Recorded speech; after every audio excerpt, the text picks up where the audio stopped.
नमस्कार बच्चों। आज हम कक्षा 7 व्याकरण निकुंज से 12वां अध्याय अनेक शब्दों के लिए एक शब्द का अध्ययन करेंगे। तो बच्चों, कल्पना करो कि अनेक शब्दों की जगह पर एक शब्द का प्रयोग करने हेतु शब्द हमारे पास नहीं होते तो हम अपने विचार मौखिक अथवा लिखित रूप में व्यक्त करना हमारे लिए कितना कठिन होता। तो हिंदी भाषा में इन अनोखे जो शब्दों का बहुत महत्व है। तो कम शब्दों में बात कहना भी एक कला है। भाषा को सरल प्रभावशाली बनाने के लिए अनेक शब्दों के लिए एक शब्द का प्रयोग हम करते हैं। तो बात को कम शब्दों में और प्रभावशाली रूप में व्यक्त करने के लिए हम इन शब्दों का प्रयोग करते हैं। तो आइए, जैसे आप चित्र के माध्यम से देख सकते हैं कि चित्र बनाने वाला चित्रकार, गाना गाने वाला गायक, देश की रक्षा करने वाला उसको हम कहते हैं सैनिक, खेती करने वाला किसान, मांस खाने वाला, और जहाँ बच्चे पढ़ते हैं, पढ़ने के लिए आते हैं, उसे हम पाठशाला कहते हैं। तो ऐसे ही यहाँ आपने देखा, हमने अनेक शब्दों के लिए एक शब्द का प्रयोग किया।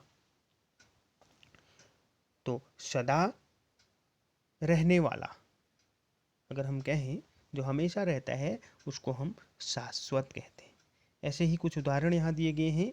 तो इन उदाहरणों के द्वारा हम सीखेंगे कि हम अनेक शब्दों के लिए एक शब्द का प्रयोग हम कैसे करें।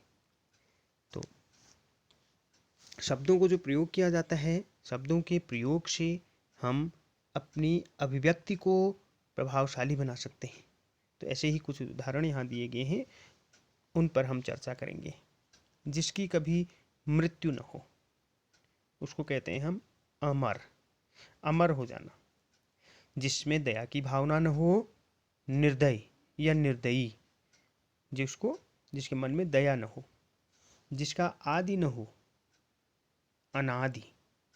जो कभी बूढ़ा न हो, अजर। जो दिखाई न देता हो, अदृश्य। अ का मतलब ही हिंदी भाषा में नहीं होता है। दृश्य जो दिखाई देता हो, अदृश्य जो नहीं दिखाई देता। जिसकी तुलना न की जा सके, अतुलनीय।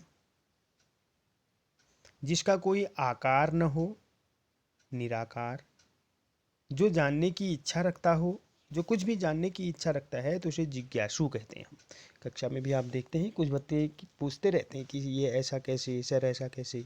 तो उनके अंदर जो है जानने की इच्छा होती है, तो उसको हम जिज्ञासु कहते हैं। हाथ से लिखा हुआ, हाथ से लिखा हुआ हस्तलिखित। इतिहास लिखने वाला इतिहासकार। जो गणित का जानकार हो, गणितज्ञ। और जो अधिक बोलता हो, वाचाल। अधिक बोलने वाले को वाचाल कहा जाता है, जो बहुत बोलता है। जहाँ जाना कठिन हो, ऐसी जगह जहाँ जाना कठिन हो तो उसको हम कहते हैं दुर्गम। हम बोलते हैं ना, कहीं कठिन रास्ता होता है तो उसको भी हम दुर्गम रास्ता कहते हैं, दुर्गम पथ। जो किसी का पक्ष न ले, निष्पक्ष। जो किसी का पक्षपात न करे, वह है निष्पक्ष। ईश्वर में विश्वास रखने वाला आस्तिक। जो ईश्वर में विश्वास रखता है उसको हम आस्तिक कहते हैं। ईश्वर में विश्वास न रखने वाला नास्तिक। जो बिना वेतन का काम करे, अवैतनिक। जो बिना पैसा लिए काम करे। जिससे पहले पढ़ा न हो, जो पहले पढ़ा न हो हमने, अपठित। यहाँ पर अपठित वर्ड आपके जब आप पेपर देते हैं वहाँ भी आता है, हो अपठित। अपठित आप पेपर में भी देखते हैं कि अपठित का मतलब होता है जो पढ़ा न हो, जिसे पहले पढ़ा न हो। आपके पेपर में सबसे पहला क्वेश्चन रहता है कि अपठित गद्यांश, अनसीन पैसेज जिसको आप कहते हैं। तो अपठित जो है जिसे पहले पढ़ा न हो। नगर में रहने वाला नागरिक। तो इसी प्रकार आपकी जो पाठ्य पुस्तक है, व्याकरण की जो पुस्तक है, उसमें भी बहुत सारे उदाहरण हैं।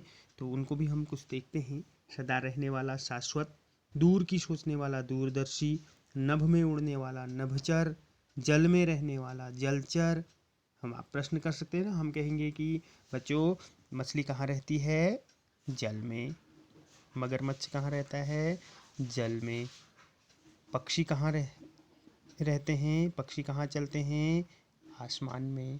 तो जो नभचर उड़ने वाले पक्षी कहाँ उड़ते हैं? आसमान में उड़ते हैं। नभ का मतलब आकाश, तो जो नभ में उड़ने वाला, इतना बड़ा वाक्य है, इसमें इतने शब्द हैं, तो इनके लिए हमने एक शब्द का प्रयोग किया, नभचर। जल में रहने वाला जलचर, पढ़ने वाला पाठक, रीडर जिसको हम कहते हैं, और सुनने वाला, भाषण को सुनने वाला श्रोता, ऑडियंस, देखने वाला दर्शक,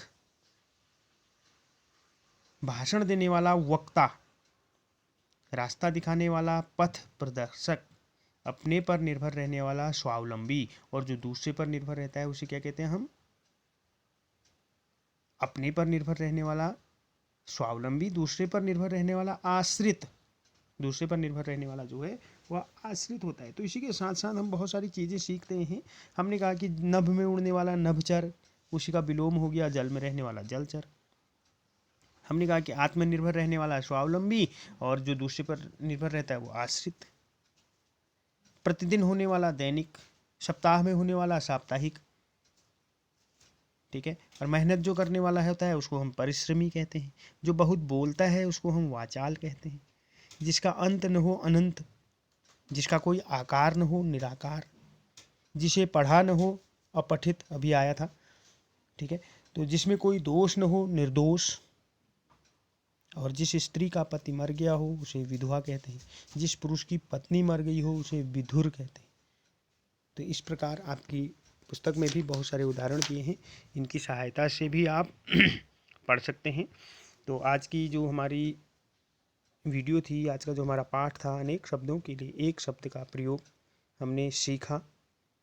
तो इनके द्वारा हम अपनी अभिव्यक्ति को प्रभावशाली बना सकते हैं, और कम शब्दों में हम बातों को कह सकते हैं, और भाषा को सरल प्रभावशाली ढंग से प्रस्तुत करने के लिए इनका प्रयोग किया जाता है, और इनका भाषा में बहुत महत्व है। धन्यवाद। अगली प्रस्तुति के साथ फिर उपस्थित होंगे।